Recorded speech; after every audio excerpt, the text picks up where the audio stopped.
નમસ્કાર વિદ્યાર્થી મિત્રો. પહેલું ચેપ્ટર છે ગણિતમાં પેટર્ન. આ વખતે છઠ્ઠા ધોરણની જે નવી બુક આવી છે એ છે.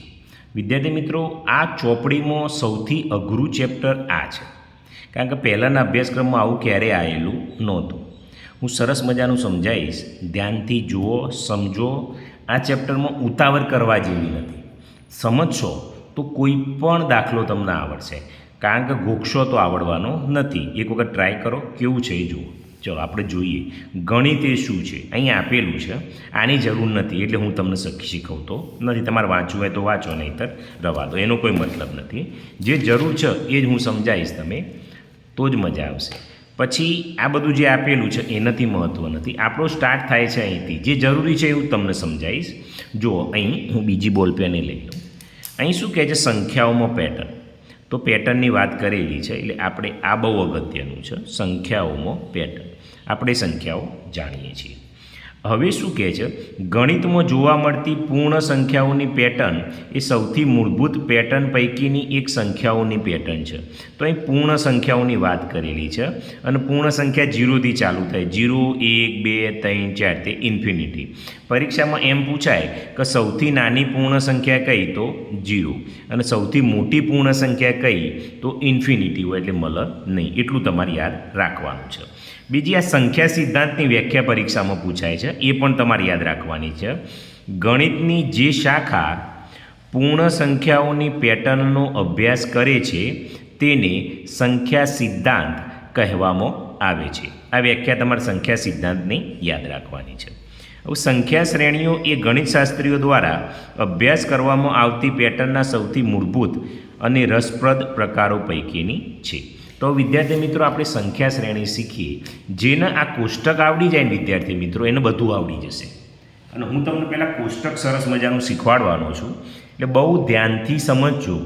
જે આખું ચેપ્ટર છે આ કોષ્ટક ઉપર તમને આપેલું છે, એટલે કોષ્ટક આપણને આવડવું જોઈએ. અને હું તમને સરસ મજાનું કોષ્ટક શીખવવાનું છું. ચલો જોઈએ. અહીં બધા જ એકડા છે, એટલે એક એક એક એક તો આવડશે. પછી પરીક્ષામાં પૂછાય ગણતરીની સંખ્યાઓ કઈ? તો 1, 2, 3, 4, 5, 6, 7 ડેશ ડેશ ડેશ. પછી એકી સંખ્યા, એનું બીજું નામ છે અયુગ્મ સંખ્યા, તો એ પણ તમને આવડશે. 1 પછી 2 જવા દો, 3, 5, 7, 9, 11 અને 13 એ તમને આવડશે.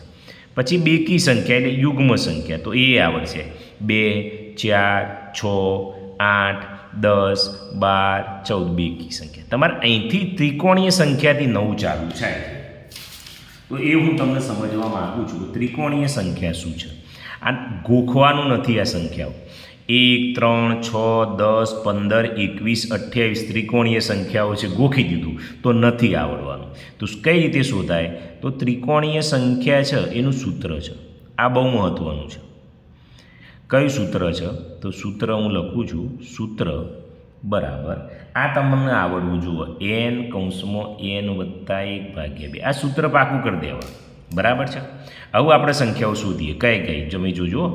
n બરાબર 1 મૂકીએ, n બરાબર 2 મૂકીશું, n બરાબર 3 મૂકીશું, n બરાબર 4 મૂકીએ અને n બરાબર 5 મૂકીએ. 5 સંખ્યાઓ નક્કી કરીએ. કઈ રીતે શોધાય જોજો. હવે તો અહીં જેવો n છે ત્યાં 1 મૂકી દેવાનું. તો nની જગ્યાએ આ 1 મૂક્યો, કૌંસમાં આ 1 આવશે, વત્તા 1 તો એમના એમ છે, ભાગ્યા એમના એમ છે.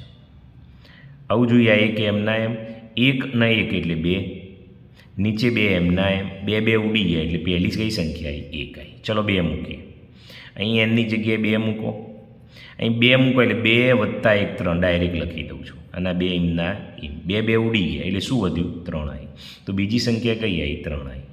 ચલો અહીં 3 મૂકીએ એટલે 3 તો એમના એમ આવો. હવે 3 મૂકો એટલે 3 વત્તા 1 એટલે 4 આવો. અહીં 2 આવી. તો 2 દુ 4, તો 3 દુ 6 આવી. ચલો 4 મૂકો એટલે 4 તો મૂકી જ દઉં. અહીં 4 વત્તા 1 એટલે 5 આવશે. નીચે 2 એમના એમ, 2 દુ 4 એટલે 5 દુ 10 આવી. હવે 5 મૂકો એટલે 5 તો મૂકી જ દઉં.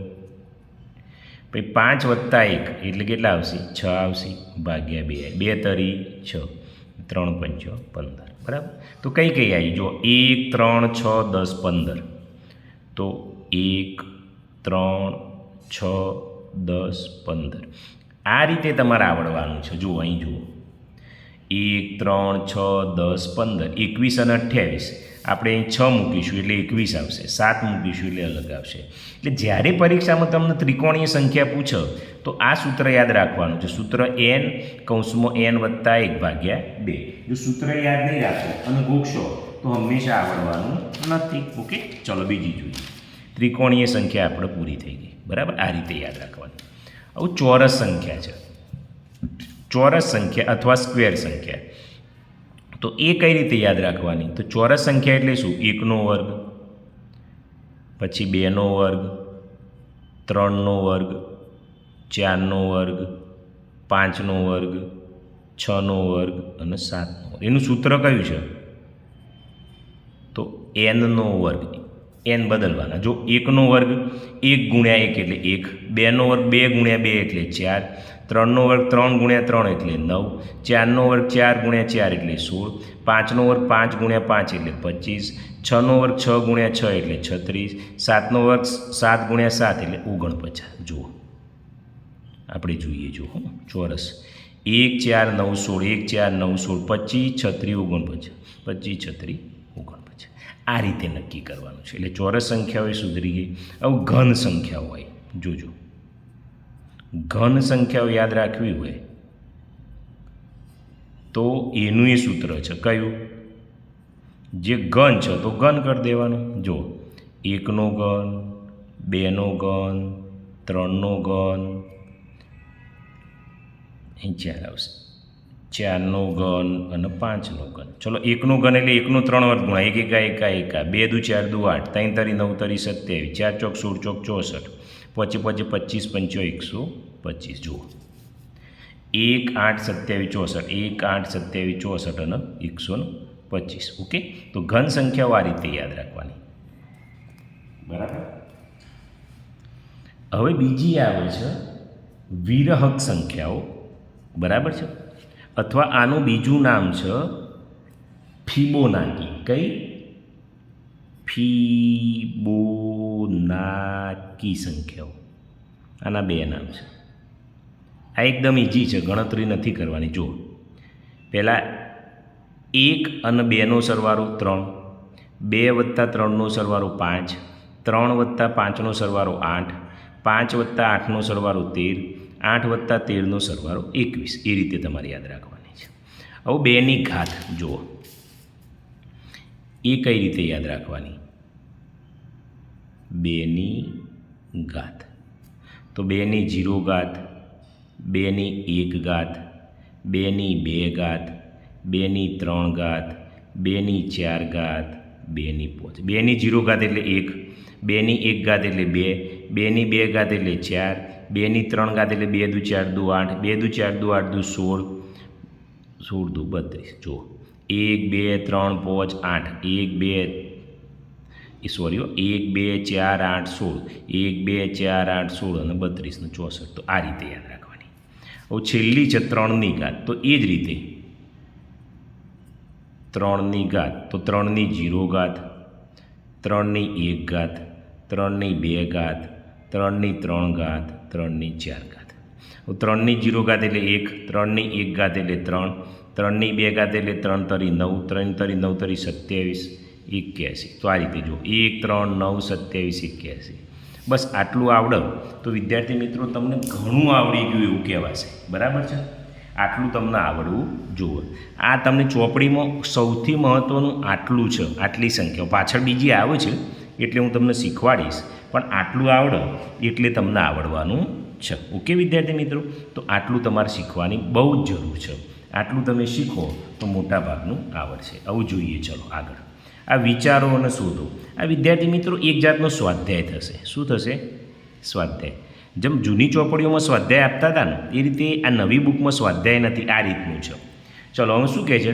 શું તમે કોષ્ટક 1ની દરેક શ્રેણીમાં પેટર્ન ઓળખી શકો છો? તો વિદ્યાર્થી મિત્રો આ પેટર્ન છે. તમારી પરીક્ષામાં આવી પૂછાશે તો આ કોઠો લખવાનો છે. પહેલા દાખલામાં શું કરવાનું છે? આ જ રીતનો કોઠો તમારે લખવાનો છે. આ લખીને સામે આ પેટર્ન. બરાબર? પરીક્ષામાં પૂછાય 1, 3, 6, 10, 15, 21 તો તમને ખબર પડવી જોઈએ આ ત્રિકોણીય સંખ્યાઓ છે. ઓકે, હવે વિદ્યાર્થી મિત્રો આગળ જોઈએ શું કહે છે. તમારી નોટબુકમાં પુસ્તક એકની દરેક શ્રેણીને તે શ્રેણીમાં આવતી પછીની 3 સંખ્યાઓની સાથે ફરીથી લખો. દરેક શ્રેણી પછી તમારા પોતાના શબ્દોમાં લખો કે શ્રેણીમાં સંખ્યાઓ બનાવવા માટેનો નિયમ શું છે. તો એનું એવું કહેવું છે, આ જે સંખ્યાઓ આપેલી છે વિદ્યાર્થી મિત્રો, જે સંખ્યાઓ એના પછીની 3 સંખ્યાઓ તમારે લખવાની છે. જે સંખ્યા આપે છે એના પછીની 3 લખો. ચલો આપણે લખવાનું ટ્રાય કરીએ. આના પછીની આ જે બીજા પ્રશ્ન, આ જે બીજો છે એ હું તમને ગણાવું છું. તો પહેલાં આ 3 તો આપેલી છે, તો બધા જ એક એક છે, એટલે આમાં કઈ આવશે? તો એક આવશે, એક આવશે અને બીજી એક આવશે. ચલો અહીં ગણતરીની સંખ્યાઓ 7 સુધી આપેલી છે, તો બીજી 3 કઈ આવે? 8, 9, 10 આવશે. પછી એકી કઈ આપી છે? 1, 3, 5, 7, 13 છે, એટલે બીજી કઈ આવે? 13 એટલે 15, 17, 19 આવશે. બેકીમાં 14 છે, એટલે 14 પછી કઈ આવે? 16. એમાં 2 ઉમેરો એટલે 18, 18 પછી 2 ઉમેરો એટલે 20. ત્રિકોણીય સંખ્યા તમને થોડી કાઢવી પડે, બરાબર છે. આપણે ત્રિકોણીય સંખ્યા નક્કી કરી દીધી વિદ્યાર્થી મિત્રો. જુઓ એ કાગળ પડ્યું છે મારી પાસે, જે n બરાબર 5, 15 સુધી લીધી હતી. અહીં કેટલા સુધી આપેલી છે ત્રિકોણીય? અહીં 21, 28 સુધી આપેલી છે. તો કેટલા સુધી ગણેલું છે જોજો, આપણે બીજી 3 નક્કી કરી દઈએ છીએ. અહીં જુઓ 1, 2, 3, 4, 5, 6, 7 સુધી આપેલા. 8 મૂકવાના હોય. આ ત્રિકોણીય સંખ્યા 8 મૂકીએ. અહીં 8, અહીં 8 વત્તા 1 9 ભાગ્યા 2, એટલે 2 ચોક 8, 9 ચોક 36 આવી. તો પહેલી કઈ આવી વિદ્યાર્થી મિત્રો? 36 આવી. હવે 8 મૂક્યા પછી 9 મૂકો, તો 9, 9 ને 1 10 ભાગ્યા 2, 2 પંચો 10, એટલે 9 પંચો કઈ આવી? 45 આવી. હવે 10 મૂકો, તો 10, અહીં 10 મૂકે, 10 ને 1 11 ભાગ્યા 2, 2 પંચો 10, 11 પંચો 55. તો ત્રિકોણીય સંખ્યા બીજી કઈ આવી? 55. હવે વિદ્યાર્થી મિત્રો ચોરસ સંખ્યાઓ, તો 7નો વર્ગ 49, 8નો વર્ગ 64, 9નો વર્ગ 81 અને 10નો વર્ગ 100, એટલે બાકીની 3 આવી. ઘન સંખ્યાઓ